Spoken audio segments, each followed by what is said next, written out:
Hi, so I went to the library today and I have more books. I got 7 books.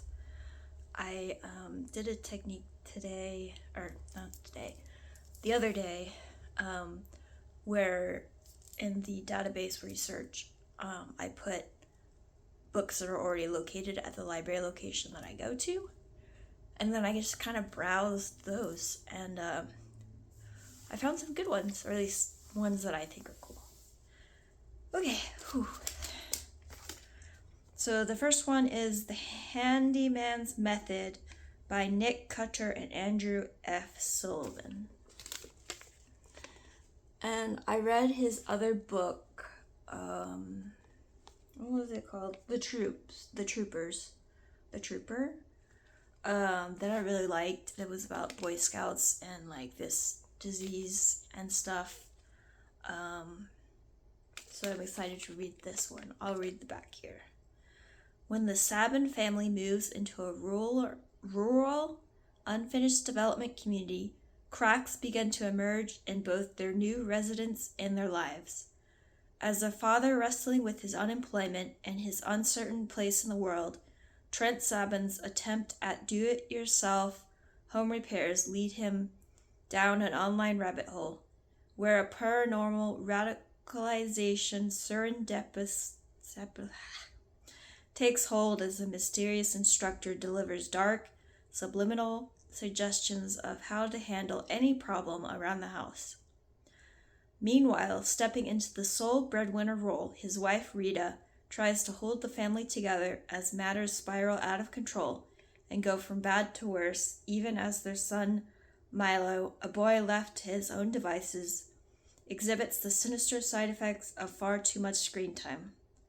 The trials of home improvement, destructive insecurities, and horror beyond imagination collide in this terrifying story that will haunt readers long after the final page is turned.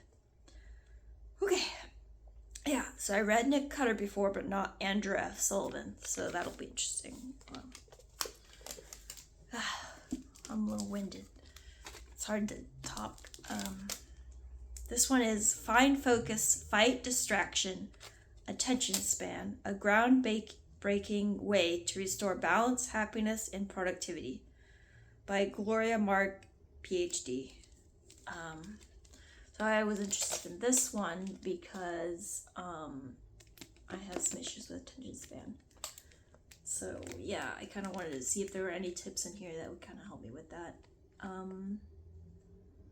Rediscover your ability to pay attention with this groundbreaking new approach from the definitive expert on distraction and multitasking. That was a quote from Cal Newport. He did stuff like deep work and digital minimalism.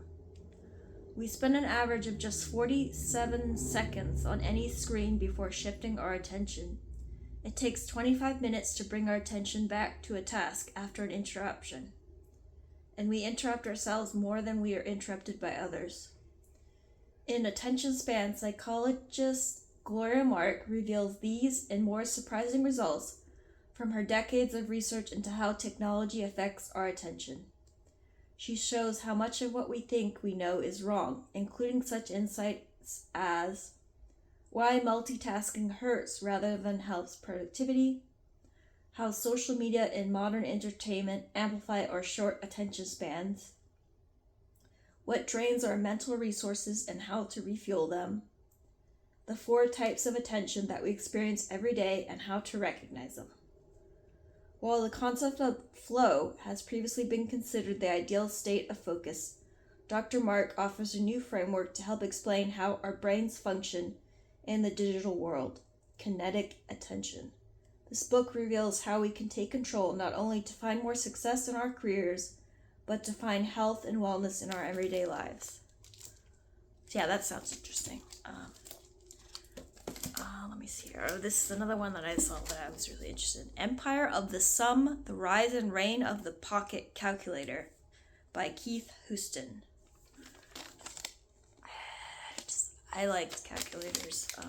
I still have a calculator on my phone that I like to use every so often, and on my desktop I have one on the start bar. because I like to do random calculations, usually related to budgeting. I like to look at like how much this would cost, or etc., you know. Oh dang. Oh, that sucks. The back has like a thing up here, but it's covered by the library thing, and then some quotes. Empire of the Sum spans centuries and reaches across the universe, always coming back to humanity's craving for calculating machines and all their diverse forms. I dare you to reach the end of this book and not be irresistibly charmed by both the pocket calculator and Keith Houston's witty, gregarious prose. Keith Houston unfolds a complex and fascinating history of numerology, the evolution of technology, and the human desire to push our capabilities ever further. Deep, fun, and insightful all at once. My favorite type of technology book. So yeah, there's just like 2 quotes that are on the back here. Yeah, that should be fun. And this one is very impactful, or would be very impactful, because I have autism and I have a hard time with in-person interactions, and this one is about in-person interactions. It's called Encounterism: The Neglected Joys of Being in Person by Andy Field, and there's like a bunch of people. I have a really hard time with that, being in person, because I just, I don't have time to process everything as well as when it's digital, and I just say the wrong thing, and it just all goes wrong. And part of it back here is, of course, covered by the library tag. The light touch of a hairdresser's hands, the erotic pulse of a nightclub, huddling with strangers under a shelter in the rain, a snowball fight in the street, chats between dog walkers in the park, sharing space in a car or around the dinner table, holding hands. Andy Field celebrates the vital occasions, ordinary and profound, when we encounter others in person. So yeah, I am curious if there's any tips in here that might help. I've been kind of brainstorming different ways that I can interact with people in person that really fits with me, because I just, I can pick and choose when I socialize. This is one I specifically was looking for. The Miracle Morning, the Not So Obvious Secret Guarantee to Transform Your Life Before 8 a.m. by Hal Elrond. So yeah, this one was on my list for a while. I like to read productivity books every so often, like how I read The Second Brain. And the back of here says, start waking up to your full potential every single day. Getting everything you want out of life isn't about doing more, it's about becoming more. Hal Elrond and the Miracle Morning have helped millions of people become who they need to be to create the lives they've always wanted. Now it's your turn. Hal's revolutionary SAVERS method is a simple, effective, step-by-step process to transform your life in as little as 6 minutes per day. Silence. Reduce stress and improve mental clarity by beginning each day with peaceful, purposeful quiet. Affirmations. Reprogram your mind to overcome any fears or beliefs that are limiting your potential or causing you to suffer. Visualization. Experience the power of mentally rehearsing yourself showing up at your best each day. Exercise. Boost your mental and physical energy in as little as 60 seconds. Reading. Acquire knowledge and expand your abilities in every area of your life by learning from experts. Scribing. Keep a journal to deepen gratitude, gain insights, track progress, and increase your productivity by getting clear on your top priorities. This updated and expanded edition has more than 40 pages of new content, including The Miracle Evening. Optimize your bedtime and sleep to wake up every day feeling refreshed and energized for your miracle morning. The Miracle Life. Begin your path to inner freedom so that you can truly be happy and learn to love the life you have while you create the life you want. Whew, so many sentences. So yeah, that book, hopefully it's good. I've had another book, Morning Routines, that I really liked, that I've read entirely for sure one time, and then I've read it here and there, not all the way, for some ideas for optimizing my morning. Okay, so there's 2 left. Bridge by Lauren Bilks. Yeah, nice big hardback. Let's see here. There are infinite realities. She's looking for one. 24-year-old Bridge is paralyzed by choices. All the other lives she could have lived, the decisions she could have made, and now who she should be in the wake of her mother's unexpected death. Jo was a maverick neuroscientist fixated on an artifact she called the Dream Worm that she believed could open the doors to other worlds. It was part of Jo's grand illusion, her sickness, and it cost her everything, including her relationship with her daughter. But in packing up Jo's house, Bridge discovers Jo's obsession hidden among her things. And the dream worm works exactly the way it's supposed to, the way Bridge remembers from when she was a little girl.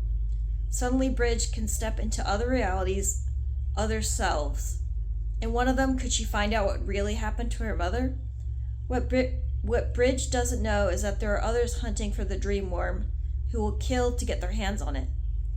Bridge is a highly original, reality-bending thrill ride that could only have come from the brilliant mind of award-winning novelist Lauren Bilks, about mothers and daughters, hunters and seekers, and who we each choose to be.